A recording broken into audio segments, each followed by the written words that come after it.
Damas y caballeros, buenos días. Mi nombre es Juan Francisco, y hoy hablamos sobre el libro El poder de la autoestima, escrito por Natalia Branden. Espero que te guste, y si es así, suscríbete, que es gratis. A disfrutar. Empecemos hablando sobre la importancia de la autoestima. Cada día existe una mayor concienciación sobre la importancia de la autoestima. Reconocemos que así como un ser humano no puede esperar realizarse en todo su potencial sin una sana autoestima, tampoco puede hacerlo una sociedad cuyos miembros no se valoran a sí mismos y no confían en su mente. La autoestima es la experiencia de ser aptos para la vida y para las necesidades de la vida. Más específicamente, consiste en lo siguiente. 1. Confianza en nuestra capacidad de pensar y de afrontar los desafíos básicos de la vida. 2.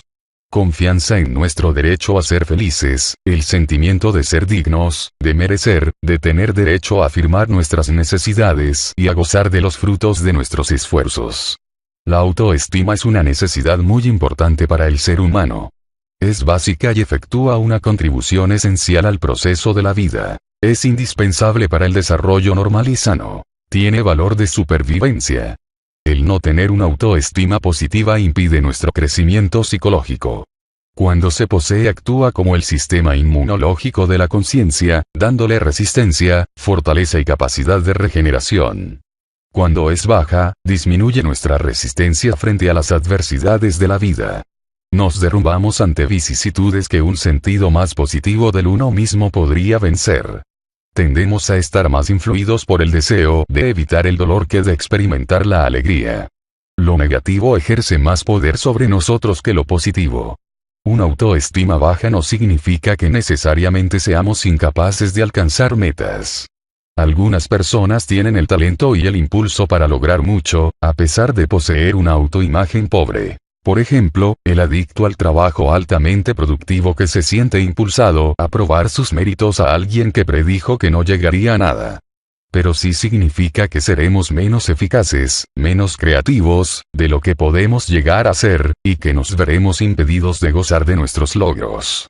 Nada de lo que hagamos nos parecerá suficiente. Si tenemos confianza objetiva en nuestra mente y valor, si nos sentimos seguros de nosotros mismos, es probable que pensemos que el mundo está abierto para nosotros y que respondamos apropiadamente a sus desafíos y oportunidades. La autoestima fortalece, da energía, motiva. Nos impulsa a alcanzar logros y nos permite complacernos y enorgullecernos de nuestros logros. Experimentar satisfacción. Según esto, podría parecer que lo único que necesitamos para asegurar la felicidad y el éxito es un sentido positivo de autovalía. El tema es más complejo. Tenemos más de una necesidad y no hay una solución única a todos los problemas de nuestra existencia. Un sentido bien desarrollado del uno mismo es una condición necesaria pero no suficiente para nuestro bienestar. Su presencia no garantiza satisfacción, pero su falta produce indefectiblemente algún grado de ansiedad, frustración, desesperación. La autoestima se proclama como necesidad en virtud de que su ausencia, relativa, traba nuestra capacidad para funcionar.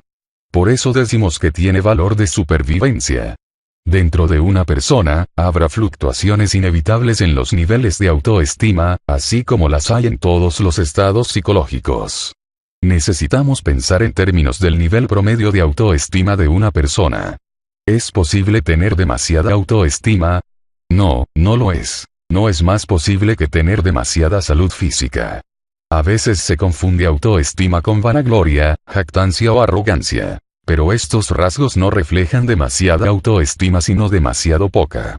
Las personas con una autoestima alta no se ven impulsadas a mostrarse superiores a los demás. No buscan probar su valor midiéndose según un estándar comparativo. Se alegran de ser como son, no de ser mejores que otra persona. Ahora hablemos sobre por qué necesitamos la autoestima. Nuestra necesidad de autoestima es el resultado de dos hechos básicos, ambos inherentes a nuestra especie. El primero es que la supervivencia, el dominio del medio ambiente y nuestro bienestar dependen de nuestra capacidad de pensar, es decir, del uso apropiado de nuestra conciencia. El segundo es que el uso correcto de esta capacidad de pensar no es automático. Existe un elemento crucial de elección en la regulación de su actividad y, por lo tanto, de responsabilidad personal. Aprender a construir un puente, aprovechar la electricidad o hallar recursos para elevar la productividad al máximo requieren de un proceso de pensamiento.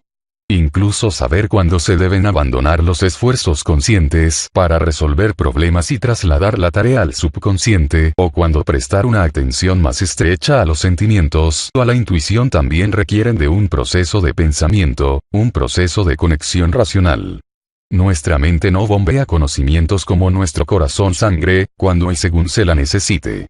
Y, como consecuencia de todo lo anterior, somos la única especie capaz de formular una visión de qué valores merecen perseguirse y luego elegir lo contrario.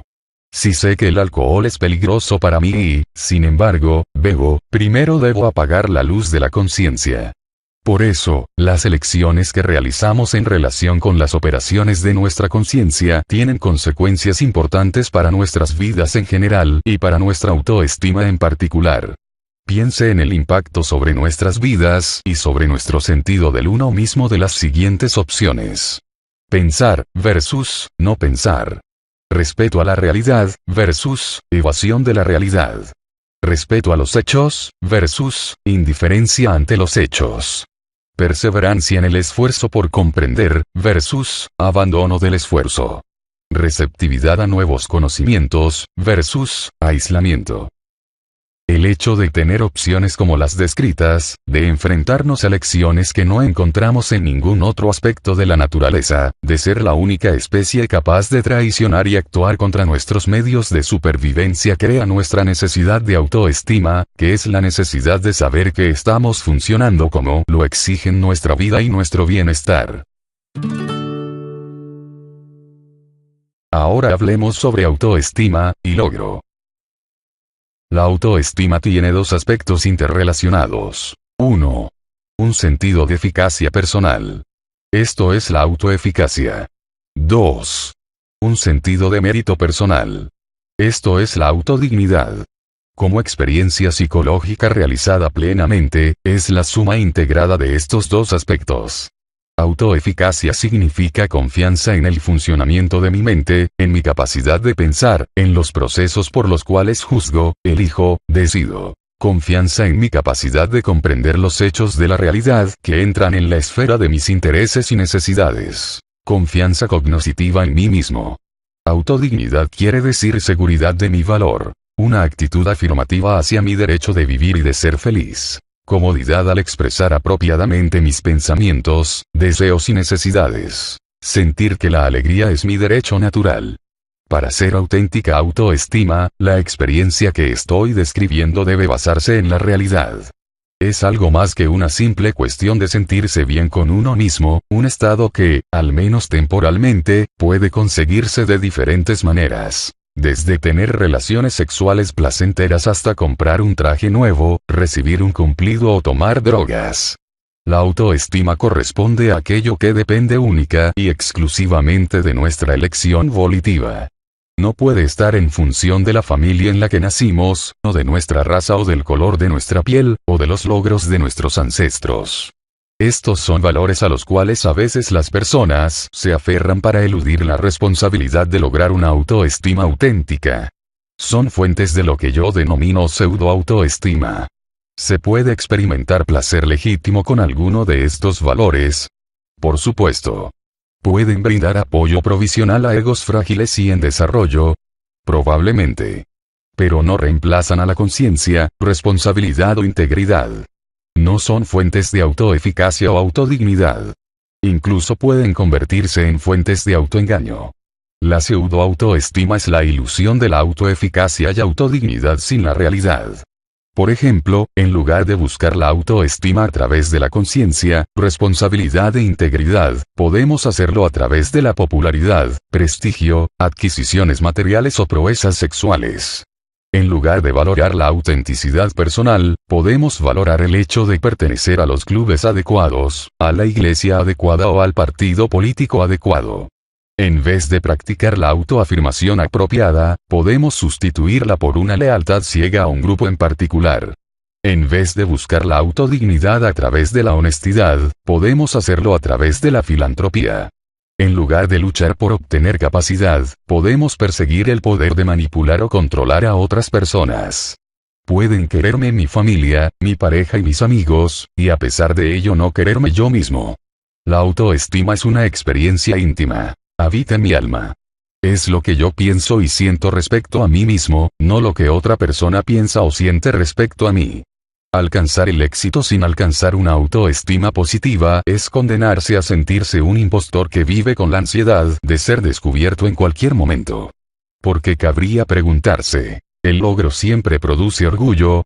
No necesariamente, como lo muestra el siguiente relato. El presidente de una empresa mediana me consultó porque, a pesar de haber tenido un enorme éxito con su empresa, se sentía deprimido y desdichado sin comprender el motivo. Descubrimos que él siempre había querido ser investigador científico, pero renunció a su deseo por deferencia a sus padres, que lo impulsaron hacia una carrera en el mundo de los negocios. No solo no podía sentir más que un orgullo superficial por sus logros, sino que su autoestima estaba dañada. No era difícil identificar el motivo. En la cuestión más importante de su vida había subordinado su mente y valores a los deseos de los demás, por su deseo de sentirse amado y de pertenecer. Está claro que un problema de autoestima anterior motivó dicha capitulación. Su depresión reflejaba una vida con una trayectoria brillante, pero que obviaba sus necesidades más profundas. Mientras él actuaba dentro de ese marco, el orgullo y la satisfacción estaban fuera de su alcance.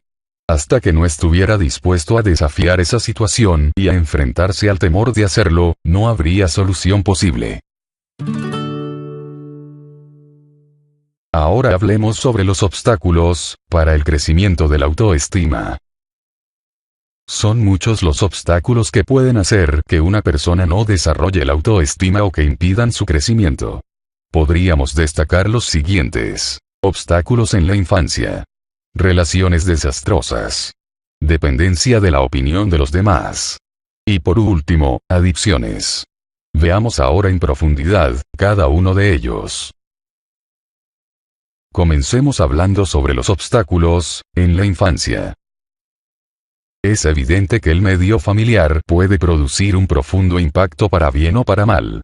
Los padres pueden alimentar la confianza y el amor propio o colocar enormes obstáculos en el camino del aprendizaje de tales actitudes. Transmitir que creen en la capacidad y bondad de su hijo o bien lo contrario. Crear un ambiente en el cual el niño se sienta seguro, o uno de terror. A fomentar el surgimiento de una buena autoestima o hacer todo lo concebible para subvertirla. Los padres crean importantes obstáculos para el crecimiento de la autoestima de su hijo cuando transmiten que el niño no es suficiente. Le castigan por expresar sentimientos inaceptables. Le ridiculizan o humillan. Transmiten que sus pensamientos o sentimientos no tienen valor o importancia. Intentan controlarle mediante la vergüenza o la culpa. Le sobreprotegen y en consecuencia obstaculizan su normal aprendizaje y creciente confianza en sí mismo. Educan al niño sin ninguna norma, sin una estructura de apoyo o con normas contradictorias, confusas, indiscutibles y opresivas. Niegan la percepción de su realidad e implícitamente le alientan a dudar de su mente. Tratan hechos evidentes como irreales, alterando así el sentido de racionalidad del niño. Por ejemplo, cuando un padre alcohólico se tambalea hasta la mesa, no acierta a sentarse en la silla y cae al suelo mientras la madre continúa comiendo o hablando como si nada hubiera sucedido. Aterrorizan al niño con violencia física, sexual o con amenazas, inculcando agudo temor como característica permanente en el alma del niño. Le enseñan que es malvado, indigno o pecador por naturaleza. Hoy, millones de hombres y mujeres que han tenido experiencias similares en la infancia buscan cómo curar sus heridas. Reconocen que han ingresado a la vida adulta con una desventaja, un déficit de autoestima. Cualesquiera que sean las palabras que utilicen para describir el problema, saben que sufren algún sentido inefable de no ser suficiente, o algún sentimiento perturbador de vergüenza o culpa, o una desconfianza generalizada en sí mismos, o un sentimiento difuso de indignidad. Sienten su falta aun cuando no saben con precisión qué es la autoestima, y, menos aún, cómo alimentarla o fortalecerla en su interior. Ahora bien, algunas personas parecen haber sido excelentemente educadas según las coordenadas anteriores y, sin embargo, son adultos inseguros que dudan de sí mismos. Y otras personas, en cambio, han emergido de terribles antecedentes y han sido educadas por adultos que lo hicieron todo mal y, a pesar de ello, les va bien en la escuela, tienen relaciones estables y satisfactorias, poseen un fuerte sentido de su propio valor y dignidad, y como adultos satisfacen todos los criterios racionales de la autoestima positiva. Es como si estuvieran en la Tierra para desconcertar y confundir a los psicólogos. 2. Relaciones desastrosas. Según un importante principio de las relaciones humanas, tendemos a sentirnos más cómodos, más como en casa, con personas cuyo nivel de autoestima es similar al nuestro. Los individuos con una autoestima alta tienden a sentirse atraídos por individuos con alta autoestima. Los individuos que la poseen de un nivel medio lo son por aquellos con autoestima media. La baja autoestima busca baja autoestima en los demás. Las relaciones más desastrosas son aquellas que se dan entre dos personas que se subestiman. La unión de dos abismos no formará una cima. 3. Dependencia de la opinión de los demás. Recuerdo haber asistido a una conferencia de un hombre que imparte seminarios sobre la autoestima. Anunció que una de las mejores maneras de elevarla es rodearnos de personas que tengan un alto concepto de nosotros. Pensé en la pesadilla de la baja autoestima para las personas que están rodeadas de alabanzas y adulaciones, como es el caso de las estrellas de rock que no tienen idea de cómo llegaron a donde están y que no pueden sobrevivir un día sin drogas. En la futilidad de decirle a una persona que tiene un bajo concepto de sí misma que se sienta afortunada si cualquier persona la acepta, que la forma de elevar la autoestima es buscar solo la compañía de admiradores. Es mucho más inteligente buscar compañías que sean amigas en lugar de enemigas de nuestra autoestima. Pero es peligroso ver en los demás una fuente primaria de autoestima. En primer lugar, porque no funciona. En segundo, porque corremos el riesgo de convertirnos en adictos a la aprobación, algo nefasto para el bienestar mental y emocional. No deseo sugerir que una persona psicológicamente sana no se vea afectada por la realimentación que recibe de los demás. Somos seres sociales y con certeza los demás contribuyen a nuestras autopercepciones. Pero hay enormes diferencias entre las personas en cuanto a la importancia relativa de la realimentación que reciben. Para algunas personas es casi el único factor de importancia, mientras que para otras es mucho menor. Después de haber trabajado durante más de 30 años con pacientes que están lamentablemente preocupados por las opiniones de los demás sobre ellos, estoy convencido de que el medio más eficaz para liberarse es elevar el nivel de conciencia en nuestros actos. Cuanto más aumentamos el volumen de nuestras señales internas, más tienden a equilibrarse las señales externas. Esto implica aprender a escuchar al cuerpo y a las emociones, y a pensar por nosotros mismos. 4. Adicciones. Cuando nos volvemos adictos al alcohol o a las drogas o a relaciones destructivas, la intención inconsciente es invariablemente aliviar la ansiedad y el dolor. Nos volvemos adictos a tranquilizantes y calmantes. Los enemigos de los que intentamos huir son el temor y el dolor. Cuando los medios elegidos no funcionan y empeoran nuestros problemas, nos vemos impulsados a tomar cada vez más del veneno que nos está matando. Los adictos no son menos temerosos que otros seres humanos, lo son más. Su dolor no es más leve, es más severo. Al igual que no podemos comprar la felicidad con relaciones nocivas, tampoco podemos conseguir nuestra autoestima con la bebida o la droga, porque son prácticas que evocan odio hacia uno mismo. Si no creemos en nosotros mismos, ni en nuestra capacidad ni en nuestra bondad, el universo es un lugar atemorizante. Ahora hablemos sobre las fuentes de la autoestima. Son muchas las fuentes de las que puede brotar la autoestima. Pero podríamos destacar las siguientes. La voluntad de comprender. La voluntad de ser eficaz. El pensar de forma independiente. La autoaceptación. La responsabilidad del uno mismo. Veamos ahora en profundidad cada una de ellas. 1. La voluntad de comprender. Como ya he resaltado, deberíamos juzgarnos según lo que se encuentra bajo nuestro control volitivo. Hacerlo según aquello que depende de la voluntad o las elecciones ajenas es muy peligroso para nuestra autoestima. La tragedia de millones de personas es que hacen precisamente esto. Cada vez que vemos hombres y mujeres con una autoestima positiva, vemos que viven conscientemente. Les interesa saber qué están haciendo cuando actúan, comprenderse a ellos mismos y al mundo que los rodea. También analizan la realimentación que reciben para saber si están o no en el buen camino con respecto a sus metas y fines. En definitiva, responden a la vida de forma activa y no pasiva. Una persona que vive atrapada en un medio particularmente cruel, frustrante e irracional, sin duda se sentirá legítimamente alienada por muchas de las personas del mundo que la rodean. Aunque no por la realidad. No se creerá, en el nivel más profundo, incompetente para vivir, o al menos tiene posibilidades relativamente buenas de evitar este destino. El individuo en desarrollo que mantiene un compromiso con la conciencia aprende cosas, adquiere aptitudes, cumple tareas, alcanza metas.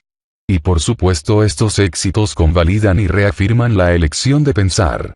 La sensación de ser apto para la vida resulta natural. Un compromiso con la conciencia, un compromiso con la racionalidad, el respeto a la realidad, como modo de vida, es, en consecuencia, una fuente y expresión de autoestima positiva.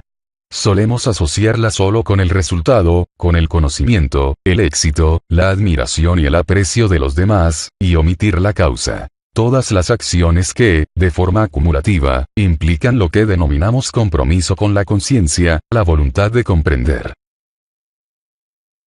2. La voluntad de ser eficaz.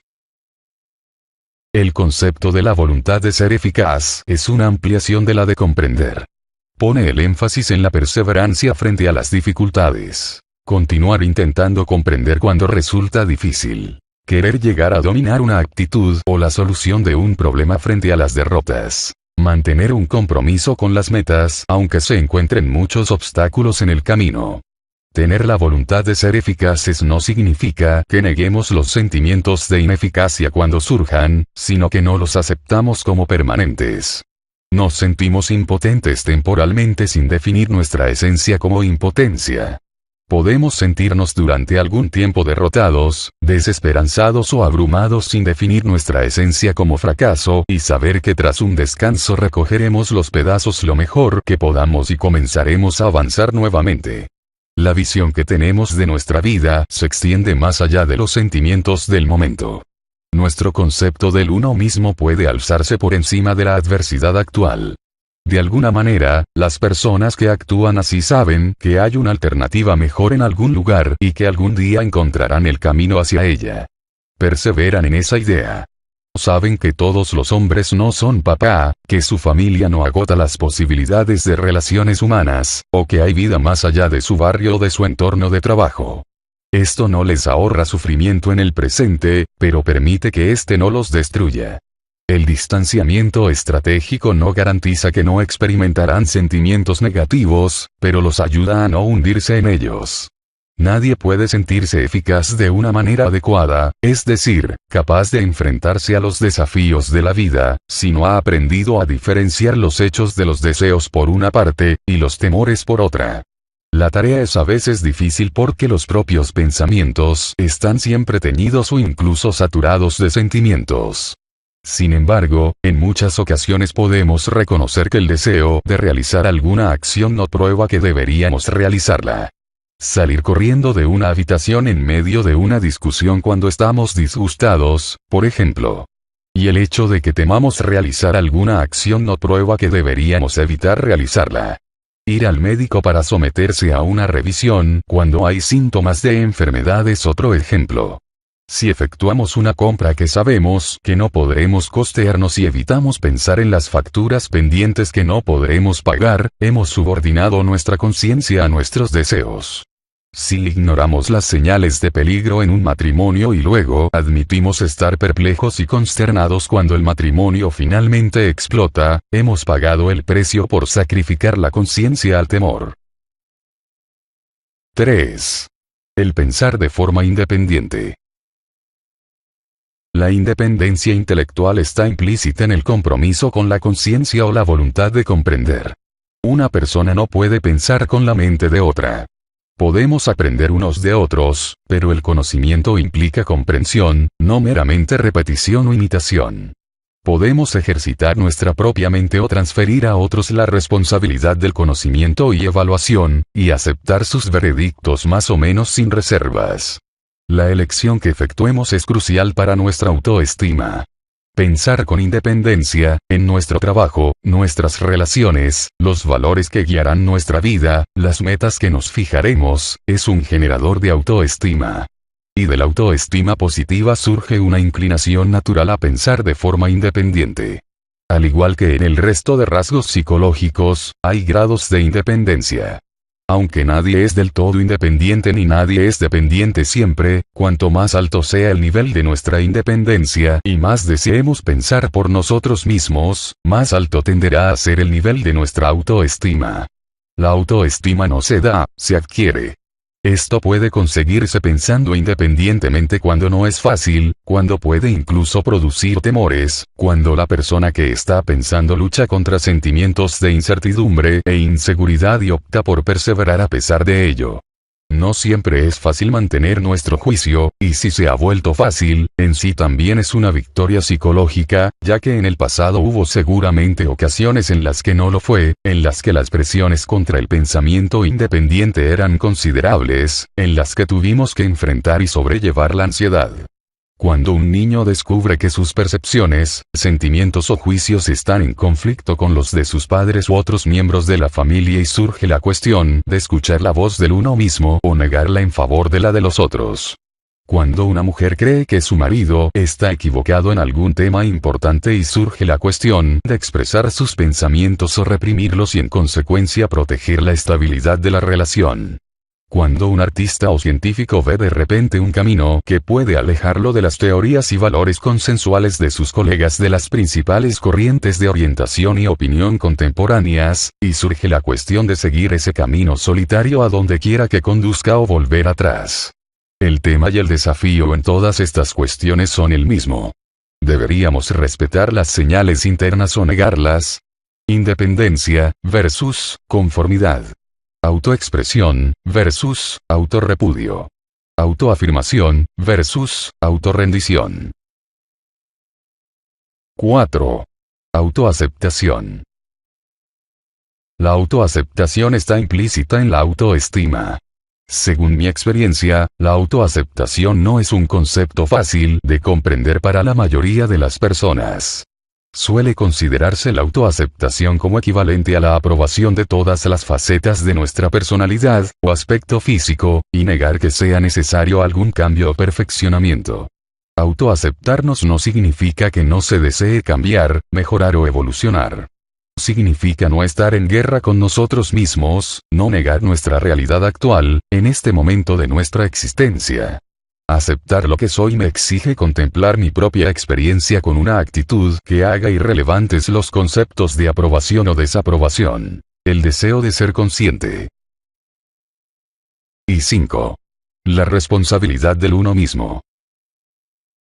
Al trabajar con pacientes en psicoterapia, me interesa captar el momento en que parece producirse un crecimiento repentino. Suelo ver que la transformación más radical ocurre cuando el paciente advierte que nadie vendrá a rescatarlo. Finalmente, llegó el momento en que me permití enfrentar plenamente mi propia responsabilidad por mi vida, me ha dicho más de un paciente, comencé a crecer, a cambiar. Y mi autoestima empezó a aumentar. En realidad, somos responsables de nuestras elecciones y acciones. No como sujetos de censura o culpa, sino como principales agentes causales en nuestras vidas y comportamiento. No quiero decir que una persona no sufra nunca por accidente o por culpa de otros, ni que sea responsable de todo lo que pueda sucederle en su vida. No somos omnipotentes. Pero la responsabilidad de nosotros mismos es claramente indispensable para la autoestima positiva.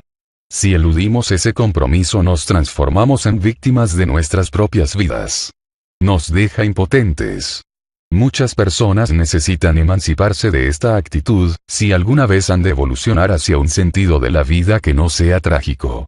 Fortalece a uno mismo el declarar: soy responsable del cumplimiento de mis deseos y metas. Soy responsable de mis elecciones y acciones. Soy responsable de cómo me relaciono con las personas.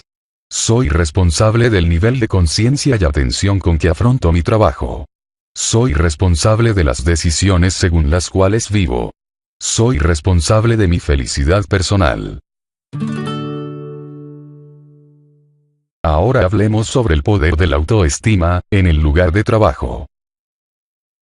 La autoestima puede ser el recurso psicológico más importante que tenemos para ayudarnos a afrontar los desafíos del futuro. Estos son especialmente evidentes en el lugar de trabajo, donde empieza a verse claramente que la autoestima no es un lujo emocional sino un requisito para la supervivencia. La autoestima desempeña un papel importante en nuestra capacidad para tomar decisiones, cooperar y transmitir entusiasmo y consenso, sentir que se marca una diferencia, marcar las propias metas, aprender y aceptar los desafíos. Profundicemos ahora, en cada punto. 1. Tomar decisiones. Estudios realizados entre ejecutivos sugieren que una de las principales causas del fracaso en entornos directivos es la incapacidad para tomar decisiones debido a una autoestima con problemas. Como hemos visto, el significado más importante de la autoestima es la confianza en la propia mente, en la propia capacidad de aprender, juzgar y decidir. Una persona que desconfía de su propia mente está en grave desventaja para enfrentarse a las elecciones y opciones que se dan en la vida laboral. Esto se relaciona también con el componente de dignidad de la autoestima, esa convicción de que somos dignos y merecemos éxito, felicidad, confianza, respeto y amor. Si en mi interior no me siento digno de éxito o felicidad, lo más probable es que no los alcance y, si lo hago, seguramente no los disfrute. Solemos ver a personas que trabajando se sienten capaces, pero no dignas. En consecuencia, trabajan y nunca se sienten con derecho a descansar y disfrutar de lo que han hecho. Los que dudan de su eficacia y dignidad tienden a experimentar temor hacia otras personas y, en consecuencia, pueden llegar a caer en relaciones de enemistad con ellas. Perciben a los demás como una amenaza. 2. Cooperar, y transmitir, entusiasmo y consenso.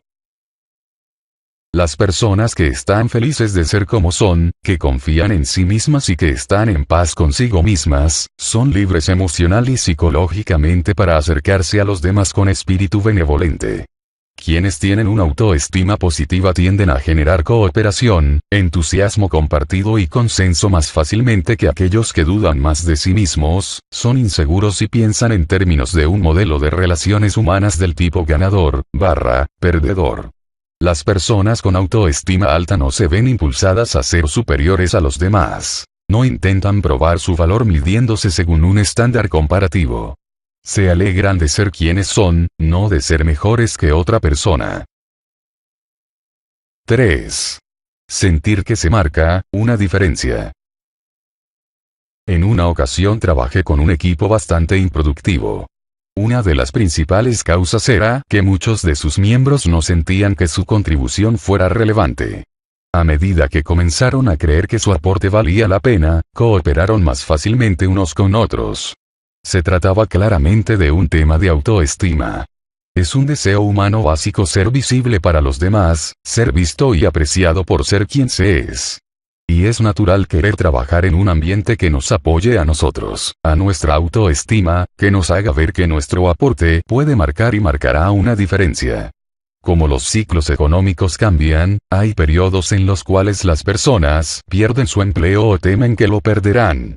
Los momentos difíciles pueden sobrellevarlos mejor aquellos cuya autoestima y sentimientos de competencia y autovalía no derivan exclusivamente de sus empleos. Hace ya tiempo impartí un seminario sobre la autoestima en Detroit, cuando el gobierno se hallaba aún en el proceso de decidir el futuro de Chrysler. Había varios ejecutivos de Chrysler en el curso y les dije, he aquí lo que tiene de malo basar su autoestima en el desempeño per se o en la capacidad de ganar dinero per se. Ahora mismo algunas personas a quienes ustedes ni siquiera conocen están intentando decidir el futuro de Chrysler. ¿Tiene sentido que ustedes deseen poner su autoestima en manos de ellas? Si la idea los ofende, bien. Me ofende a mí también. No tiene ningún sentido que su autoestima esté a merced de factores sobre los cuales ustedes no ejercen absolutamente ningún control. 4. Marcar las propias metas. Siempre que sea posible es deseable tener un equipo que establezca sus propias expectativas y metas dentro del marco de los objetivos de la organización. Esto fortalece la experiencia de la autonomía personal. Y según algunas investigaciones, cuando los grupos fijan sus propias metas tienden a ser más altas que cuando lo hacen otros.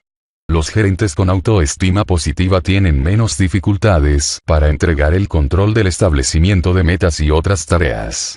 Para poner en práctica técnicas de administración como esta, probablemente valga la pena incorporar a un experto en autoestima que realmente pueda aclarar qué diferencias puede marcar en el lugar de trabajo y por qué. 5. Aprender. Debido a que el conocimiento se está expandiendo tan rápidamente, todos nosotros, para seguir siendo eficaces, necesitamos comprometernos con el aprendizaje permanente. Para muchos, esto implica un cambio significativo de actitud. No es fácil lograr un enfoque más abstracto en el cual la autoestima no está basada en lo que tenemos o sabemos, sino en nuestra capacidad de aprender. Esto no solo es importante en periodos de inestabilidad económica. Cualquier cambio impredecible puede forzar la necesidad de aprender algo nuevo y una persona debería pensar en términos de sus propios procesos, no de las aptitudes per se. Por ejemplo, es más útil preguntar, ¿cómo llegué de no saber nada de ingeniería, o ventas o enseñanza, etcétera, a saber bastante de ello? ¿Qué es lo que ya sé sobre aprender cosas desconocidas que puedo incorporar a este nuevo desafío? Aquellos que se hallan en posición de enseñar o capacitar a otros, necesitan cultivar un aprecio a la capacidad de aprender.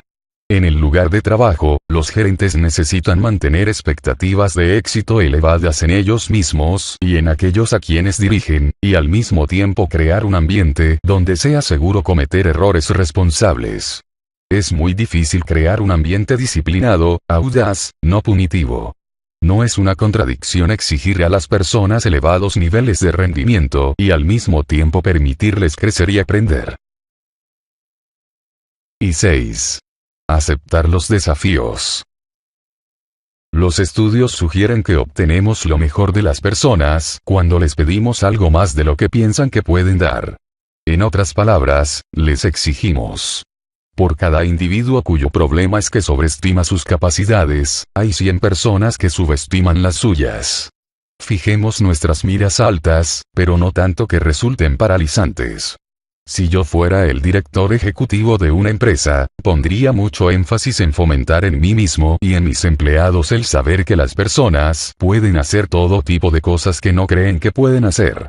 La expectativa positiva puede ayudar a las personas a ver más allá de sus propias limitaciones. Por tanto, para finalizar, hay que tener en cuenta que en un mundo en el que hay más elecciones y opciones que nunca, y en el que nos enfrentamos con posibilidades ilimitadas en cualquier dirección hacia donde miremos, necesitamos un nivel más elevado de autonomía. Esto implica una mayor necesidad de ejercer un juicio independiente, de cultivar nuestros propios recursos y de asumir responsabilidades sobre las elecciones, valores y acciones que dan forma a nuestras vidas. Una mayor necesidad de confiar, de creer en nosotros mismos desde un punto de vista objetivo. Cuantas más elecciones y decisiones necesitemos tomar conscientemente, más urgente será nuestra necesidad de autoestima. En la medida en que confiemos en la eficacia de nuestras mentes, en nuestra capacidad de pensar, aprender, comprender, tenderemos a perseverar cuando nos enfrentemos a desafíos difíciles o complejos. Si somos constantes, seguramente obtendremos más triunfos que fracasos, confirmando y reafirmando así nuestro sentido de eficacia. Por el contrario, cuanto más dudemos de la eficacia de nuestras mentes y desconfiemos de nuestro pensamiento, en vez de perseverar seguramente nos rendiremos. En consecuencia, será más frecuente el fracaso que el triunfo, con lo que confirmaremos nuestra autoevaluación negativa. La autoestima positiva busca objetivos exigentes que la estimulen y al lograrlos la alimenta. La baja autoestima busca la seguridad de lo conocido y poco exigente. Limitarse a ello debilita la autoestima. Cuanto más alta sea nuestra autoestima, mejor equipados estaremos para enfrentarnos a la adversidad en nuestras profesiones y en nuestras vidas personales. Cuanto más rápido nos levantemos después de una caída, más energía tendremos para comenzar de nuevo. Seremos más ambiciosos, no necesariamente en sentido profesional o económico, sino en cuanto a lo que esperamos experimentar en la vida. Emocional, creativa, espiritualmente. Cuanto más baja es nuestra autoestima, a menos aspiramos y menos logros obtenemos. Los dos caminos tienden a reafirmarse y a perpetuarse. Si nuestra autoestima es alta, más dispuestos estamos a entablar relaciones positivas y a rechazar las nocivas. Los similares se atraen, la salud atrae a la salud, y la vitalidad y la apertura a los otros son naturalmente más atractivas para las personas con una autoestima positiva que la vacuidad y la dependencia. Realmente no hay atajos hacia la autoestima positiva. No podemos engañar a la realidad. Si no vivimos de forma consciente, auténtica, responsable y con integridad, podremos tener éxito, ser populares, ricos y pertenecer a todos los clubes adecuados, pero solo tendremos pseudo autoestima. La autoestima es siempre una experiencia íntima. Es lo que pensamos y sentimos con respecto a nosotros mismos, no lo que otra persona piensa y siente con respecto a nosotros. La autoestima es realmente la reputación que obtenemos ante nosotros mismos. Y aquí termina el libro, El poder de la autoestima. Escrito por Natalia Branden. Espero que te haya gustado, y si es así, suscríbete, para seguir narrándote nuevos libros. Gracias por la atención. Y que tengas un buen día. Atentamente, tu sexy lector, Juan Francisco. Hasta pronto.